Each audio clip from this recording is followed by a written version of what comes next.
Assalamualaikum warahmatullahi wabarakatuh. Perkenalkan kami dari kelompok 9 ingin mempresentasikan hasil dari kelompok kami yaitu relasi komunikasi dan dinamika hubungan antar pribadi. Relasi atau hubungan, kalau bicara konsep pada dasarnya tuh relasi yang pertama seseorang adalah relasi terhadap keluarganya, seperti itu.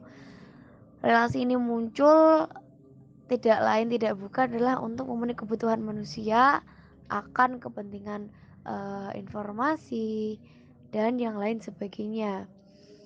Kemudian menurut KAP atau komunikasi antar pribadi, hal terpenting ketika kita membangun dan mempertahankan sebuah relasi adalah adanya pengertian atau pemahaman satu sama lain, seperti itu. Kemudian terkait dengan ciri-ciri seseorang yang memiliki kemampuan menjalin relasi dan berkomunikasi, ada beberapa teman-teman. Di antaranya seperti menunjukkan kepedulian terhadap orang lain, dihargai oleh sesama, dia punya kemampuan membangun relasi yang baik dengan teman sebaya dan orang lain, dia peka terhadap orang lain, kemudian memiliki sikap mengkoordinir dan yang lain sebagainya. Kebutuhan manusia secara psikologis itu muncul karena adanya kekurangan pada tubuh kita nih. Jadi ada kebutuhan, dorongan, insentif, kemudian pemuasan. Contoh sederhananya, kita merasa haus nih, kebutuhan kita adalah minum. Kemudian kita ada dorongan mengambil air minum itu. Kemudian ada insentif, kita dapat air minum. Terus kita ada pemuasan nih, kita minum hilang deh rasa haus kita. Secara sederhananya seperti itu. Kemudian teori hierarki itu juga ada kebutuhan manusia sudah diurutkan paling tinggi, yaitu kebutuhan fisiologis, kebutuhan rasa aman, kebutuhan cinta kasih dan memiliki, kebutuhan harga diri, dan kebutuhan aktualisasi diri. Menurut Jalaluddin Rahmat itu juga udah beda lagi ya, menguraikan kebutuhan manusia dengan pendekatan sosiogenesis gitu, sosiogenis. Yang pertama ada kebutuhan motif ingin tahu, kemudian motif kompetensi, motif cinta, motif harga diri, kebutuhan akan nilai, dan kebutuhan akan pemenuhan atau aktualisasi diri. Dengan mengetahui kebutuhan manusia, maka kita dapat mengerti motif yang mendasari terbangunnya relasi pada manusia tersebut. Baik, teman-teman, di sini saya akan melanjutkan pembahasan tentang komunikasi antar pribadi dengan subtema memelihara hubungan. Nah, di sini ada beberapa poin yang memang itu menjadi titik fokus dari materi yang disampaikan kali ini, teman-teman. Hubungan antar pribadi itu bisa dilihat dari dialektika hubungan yang yang menunjukkan sesuatu hal yang bersifat itu merujuk kepada hubungan antar pribadi. Nah, di sini ada 3 dialektika hubungan utama. Yang pertama nih, keterhubungan dan keterpisahan. Itu pasti ada. Ada yang namanya hubungan, habis itu terpisah dengan suatu hal tertentu.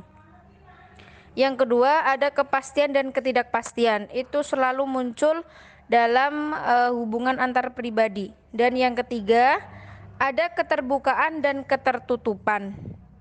Namanya orang komunikasi pasti ada sesuatu yang memang itu harus dipublik, ada yang memang itu harus dijaga rapat-rapat agar takutnya merujuk ke sesuatu hal yang berujung ke negatif. Makanya ada keterbukaan dan ketertutupan. Nah, kita bisa melakukan pemeliharaan hubungan ini antara lain dengan dengan mengetahui sudah sampai tahap mana hubungan antar pribadi yang kita jalani selama ini.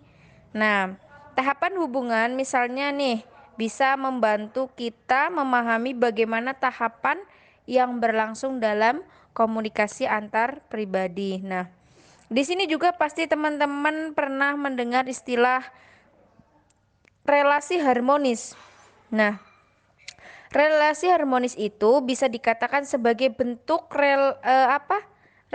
relasi fungsional. Nah, Hacker dan Wilmot pada tahun 1985 itu merumuskan konflik sebagai pertentangan yang diekspresikan di antara setidaknya dua pihak yang saling bergantung dan memersepsi ketidaksesuaian tujuan, kelangkaan ganjaran, dan campur tangan dari pihak dalam mencapai tujuan pihak yang independen. Itu katanya Hawker pada tahun 1985 mengenai tentang gimana sih memelihara hubungan di dalam komunikasi antar pribadi. Gitu teman-teman. Dalam KAP pasti tidak asing dengan yang namanya konflik. Konflik sendiri yaitu merupakan suatu peristiwa atau fenomena sosial di mana terjadi pertentangan atau pertikaian baik antar individu dengan individu, individu dengan kelompok, kelompok dengan kelompok, maupun kelompok dengan pemerintah lainnya. Konflik dapat muncul dari beberapa sumber. Yang pertama dari sifat masyarakat. Cara masyarakat itu terbentuk, pemikiran yang tidak sejalan, buruknya komunikasi, salah persepsi, dan proses lainnya yang tidak disadari oleh individu tersebut. Konflik tidak melulu akan menghasilkan dampak negatif, melainkan ada juga dampak positif yang dihasilkan oleh konflik. Contohnya, ketika ada perubahan-perubahan sosial di masyarakat, konflik dapat membantu menghidupkan kembali norma-norma lama maupun menciptakan norma-norma baru agar terciptanya harmoni dan keteraturan dalam masyarakat tersebut. Lalu dapat meningkatkan solidaritas, menyeimbangkan kekuatan-kekuatan yang ada, dan mengurangi ketergantungan antara individu ataupun kelompok. Di sini saya akan melanjutkan presentasinya komunikasi antar pribadi dan hubungan antar pribadi. Pada bagian ini mempelajari bagaimana sih caranya menjaga hubungan antar pribadi, khususnya untuk pemulihan setelah konflik. Di sini kita bisa menjelaskan relasi dan komunikasi dengan menggunakan pendekatan pandangan interaksional dari Watzlawick yang melihat relasi dalam lingkungan keluarga. Secara ringkas, pandangan interaksional melihat relasi-relasi di dalam sistem keluarga saling terkait dan sangat sulit diubah. Teori yang dikembangkan oleh Watzlawick memiliki 5 aksioma. Yang pertama, manusia tidak dapat tidak berkomunikasi. Di sini maksudnya, sekalipun kita berbicara atau tidak melakukan apapun, kita tetap berkomunikasi karena komunikasi kita sebagian besar dilakukan secara nonverbal. Yang kedua, manusia berkomunikasi secara analog dan digital. Yang ketiga, komunikasi. Yang keempat, watak relasi tergantung pada cara pihak-pihak yang menjalin relasi memandang sekuen komunikasi. Yang kelima, semua komunikasi itu simetris dan komplementer. Komunikasi simetris adalah komunikasi yang didasarkan pada kekuasaan yang setara, sedangkan komunikasi komplementer didasarkan pada perbedaan kekuasaan.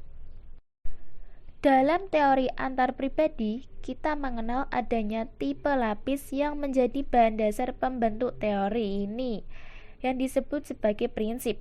Prinsip-prinsip tersebut adalah yang pertama, prinsip komplementer, yang menyatakan bahwa orang yang berada dalam interaksi diadik menegosiasikan rumusan relasinya melalui isyarat-isyarat verbal dan nonverbal.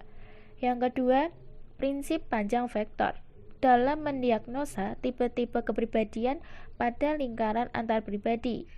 Panjang vektor merupakan indeks psikopatologi.